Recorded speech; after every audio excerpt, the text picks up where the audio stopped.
Hello, I'm Channavan Kapoor from GoMaster Technologies. I'm going to discuss my solution to today's problem in October Lead Coding Challenge. The problem is minimum number of arrows required to burst balloons. So we have a bunch of balloons. It's in this array points. So each balloon covers an interval in x-axis. Y-axis doesn't matter here. A point here essentially means an interval starting at x start and then ending at x end, right? So what we need to find here is we need to find the minimum number of arrows required to burst all the balloons. So what does it mean is if you have an arrow at some point of time in this timeline or distance line, all the balloons which are incident on that point or on that instance are going to be burst, right? So we need to find that minimum number of such intersection points or actually such points which is going to burst all the balloons, right? So let's see, we have an example here. So they already have given an example in this case. Look at these two intervals, 1 to 6 and 2 to 8. They are overlapping at some point.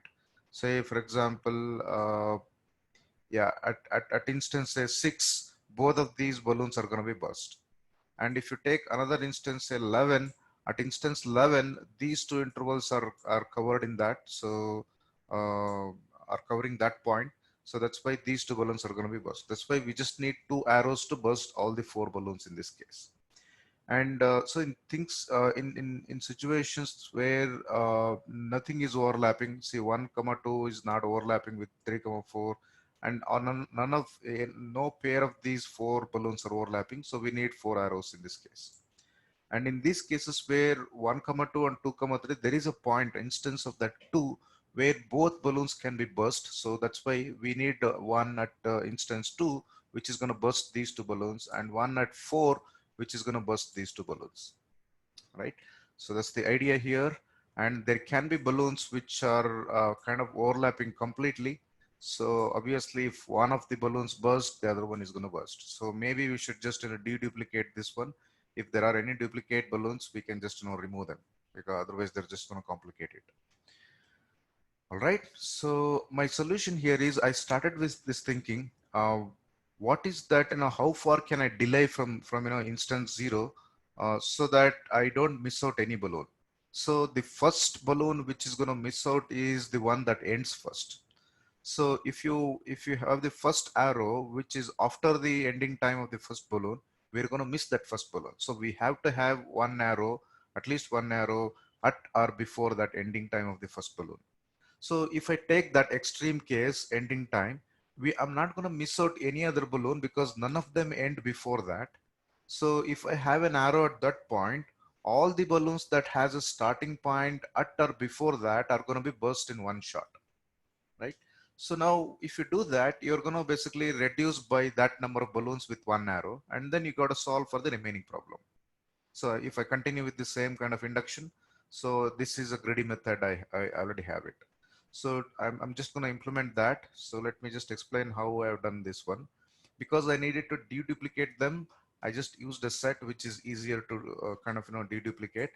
Otherwise, I had to have like two different vectors of points, one sorted by the starting times and one sorted by the ending times. But yeah, then I need to deduplicate and at some point I need to find. So to avoid all of those things, I just use set. Set is basically, it only stores unique keys.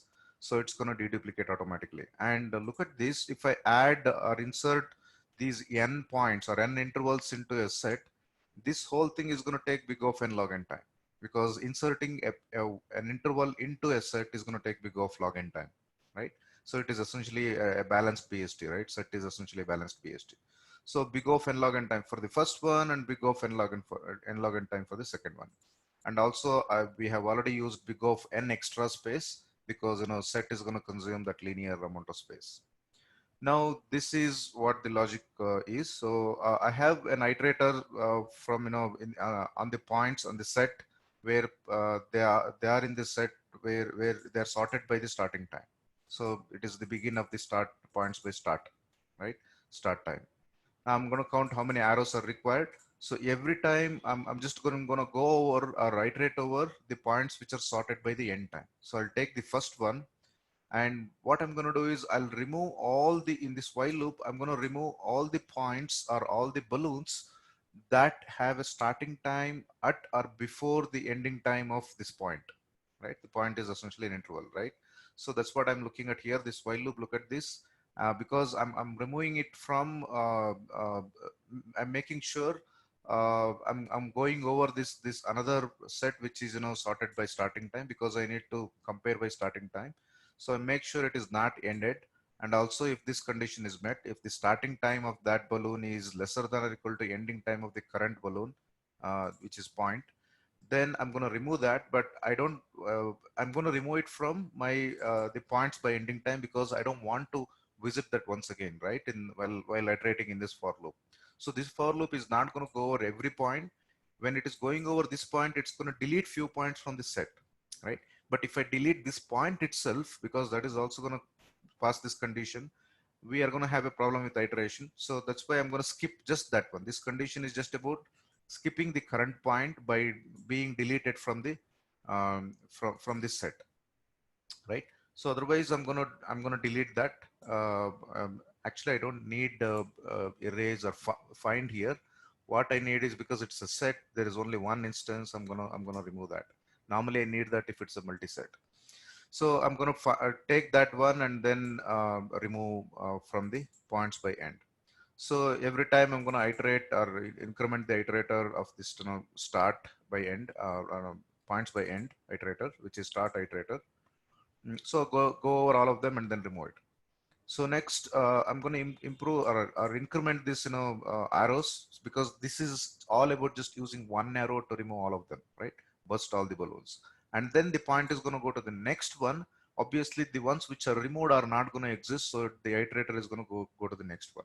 Anyway, the current one is already covered, so it's going to skip to the next, right? So that way, if I complete all the points, each point is essentially giving us an opportunity to use one arrow, so that, you know, we burst that balloon and any other balloons which are all overlapping with that, right?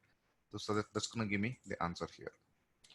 All right, so let me run it quickly and see whether it works. It worked for the sample test case here, and let me submit. It is going to accept, right? So it worked nicely. And if you want to know the time complexity of this one, these two lines, both of them take big O of n log n time. And this for loop actually takes just big O of actually, look at this. The for loop runs for loop on while loop put together runs for linear number of times. But see, we are actually erasing from that. Erasing is a deleting a node from that set. Set is like a balanced BSD. So this is going to take log n time, big of log n time. So overall, this thing is going to take, because of that, it's going to take big of n log n time.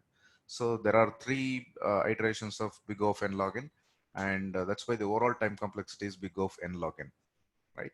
That should be pretty good. All right. So and space wise, it takes big of n extra space, right? So let me know. There could be some methods which which may not take extra space. Let me know if there is something like that. Obviously, we can actually reduce one of the sets by using the same vector here, but I didn't make it that complicated. So, but that is not going to save the space in terms of asymptotic asymptotic complexity.